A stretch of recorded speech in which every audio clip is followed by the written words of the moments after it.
नमस्ते, जय भीम। मेरा यहाँ पे मैं साहित्यिक भाषा तो नहीं बोलूँगी, लेकिन मैं अपने टूटे-फूटे शब्दों से अपने काम के बारे में आपको बताऊँगी। तो मैं एक विजुअल आर्टिस्ट हूँ और मैं बिहार से हूँ। मैं मधुबनी आर्ट फॉर्म में अपनी स्टोरी लाइन पे काम करती हूँ। बुद्ध और बाबा साहब के ऊपर उनकी स्टोरी को बनाती हूँ। आर्टिस्ट होने के साथ साथ मैं एक डिज़ाइनर भी हूँ। निफ्ट मॉली से मैंने डिज़ाइनिंग की है और कुछ साल मैंने जॉब भी किया है, लेकिन आर्ट उससे इतना ज़्यादा लगाव होने के कारण मैं फिर से वापस पटना चली गई और वहाँ पे मैंने आर्ट सीखा। उस सीखने के क्रम में मैं जो बिहार के मधुबनी क्षेत्र में मैं गई वहाँ पे, और जितवारपुर से मैंने जितवारपुर एक विलेज है जहाँ पे काफ़ी आर्टिस्ट और आर्टिजन्स हैं। मैंने उनसे ये आर्ट फॉर्म सीखा और सही मायने में मेरे जो गुरु हैं वो वही हैं। तो उनसे काफ़ी आर्ट फॉर्म के बारे में, किस तरह के मोटिव्स यूज़ किए जाते हैं, किस तरह के स्टोरीज़ बनाए जाते हैं, स्टोरी लाइन पे कैसे काम किया जाता है, और इसमें जो हिस्ट्री है उसके बारे में भी इसके बारे में भी उन लोगों ने मुझे काफ़ी कुछ नॉलेज दिया।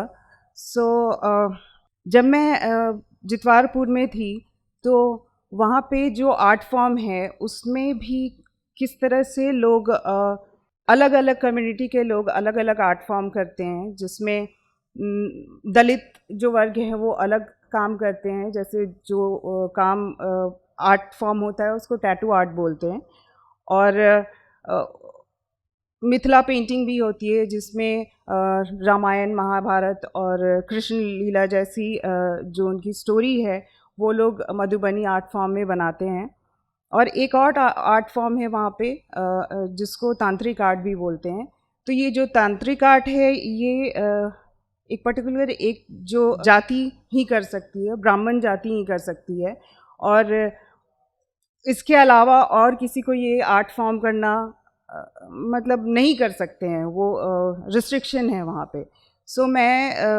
मैं जब ये आर्ट फॉर्म सीख रही थी तो मैंने मिथिला पेंटिंग सीखा, तांत्रिक आर्ट और टैटू आर्ट भी सीखा। और तांत्रिक आर्ट सीखने के लिए मैं वहाँ के जो उच्च वर्ग के हैं जो तांत्रिक पेंटिंग करते थे उनके पास में गई, एक आर्टिस्ट है उनके साथ गई। तो मैंने उनको बोला कि क्या आप ये मुझे आर्ट फॉर्म सिखाएंगे, तो उन्होंने साफ इनकार कर दिया और उन्होंने बोला कि ये आर्ट फॉर्म हम ही बनाते हैं, क्योंकि इस आर्ट फॉर्म को बनाने में 9 देवियों की पेंटिंग बनाते हैं और उसमें तंत्र मंत्र के साथ ये आर्ट फॉर्म करते हैं। तो आप दलित हो तो ये आर्ट फॉर्म आप नहीं कर सकते हो। ये सुन के मुझे बड़ा धक्का लगा और मैं वापस आ गई। और फिर मैं जितवारपुर में ही रह के 3 हफ्ते तक मैं वहाँ रह के मैंने पेंटिंग सीखा वहाँ के लोगों से। और उसी क्रम में मैंने जो पेंटिंग्स बनाई वो हिंदू माइथोलॉजी से जो राम कृष्ण और ये सब पे बनाया, लेकिन कहीं ना कहीं जो मैं बुद्ध के बारे में बचपन से सुनते आ रही हूँ, अपने माता पिता से सुनती आ रही हूँ, तो मैंने ये सोचा कि बुद्ध जो बिहार से हैं और मधुबनी पेंटिंग भी बिहार से है, तो क्यों नहीं बुद्ध की स्टोरी मधुबनी में है आज तक। ये सोचा कि ये जो बुद्ध की पूरी कहानी है मैं इस आर्ट फॉर्म में उतारूंगी। तो मेरी पहली जो सीरीज़ बनाई मैंने पेंटिंग की 30 पेंटिंग्स, उसका नाम मैंने द जर्नी रखा। और उसमें बुद्ध की जो जन्म से पहले, फिर उसके महापरिनिर्वाण के बाद की भी स्टोरी मैंने उसमें डाली, और कई जगह पे मैंने इसका एग्जिबिशंस भी किए। और जब मैं ये पेंटिंग मेरी कंप्लीट हुई तो मैं अपने बैकग्राउंड को बहुत अच्छी तरह से जानती हूँ। मेरे माता पिता, मेरे दादा दादी जिस तरह के जातीय भेदभाव को देखे हैं उससे मैं पूरी तरह से वाकिफ़ थी।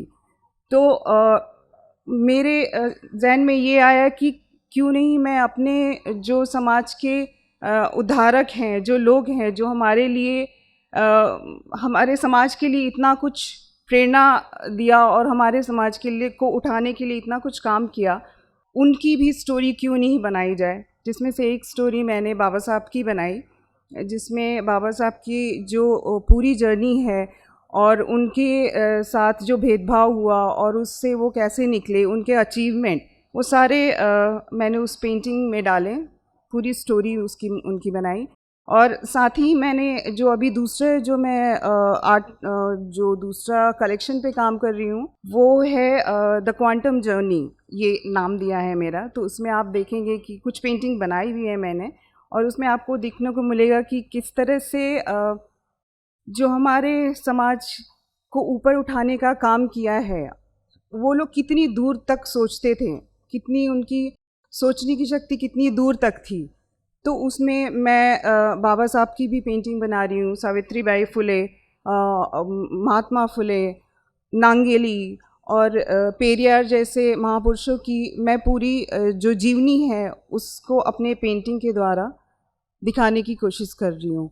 सो मैं चाहूँगी कि मैं ज़्यादा ना बोलूँ, मेरा शायद काम आपको ज़्यादा समझ में आए। सो ये मेरी पहली पेंटिंग द जर्नी बनाई थी मैंने, जिसमें बुद्ध की पूरी जीवनी बनाई थी।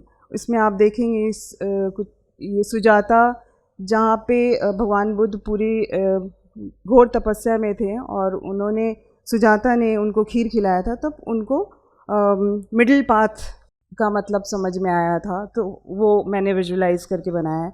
देन वॉकिंग बुद्धा, जब बुद्ध धम्म का प्रसार कर रहे थे, तो वो है आगे। ये क्वीन महामाया की पेंटिंग बनाई है, जब बुद्ध का जन्म नहीं हुआ था और क्वीन महामाया को एक सपना आया था 6 टस्क एलिफेंट, हाथी का, और उसके सूर में वाइट लोटस था। तो ये पेंटिंग उस टाइम को फ्रेम करके बनाया है। ये अमिताभा की ये एक सोच है कि बुद्ध किस तरह का समाज चाहते थे, जहाँ पे सब कुछ हारमोनी के साथ हो, सब लोग मिलजुल के रहते हों, तो वो ये पेंटिंग है। ये क्वांटम लीप, ये बाबा साहब के थॉट को बताता है कि वो कितने आगे तक सोचते थे, और उसका जो फल है वो अभी तक हम देख रहे हैं, हम अपने काम में लाते हैं और हम किस तरह से आगे बढ़ पाए हैं। तो ये पेंटिंग में आप देखेंगे अभी भी स्ट्रगल है, और बहुत लोग अचीव भी किए हैं बहुत कुछ, और वो स्ट्रगल अभी भी चल रहा है।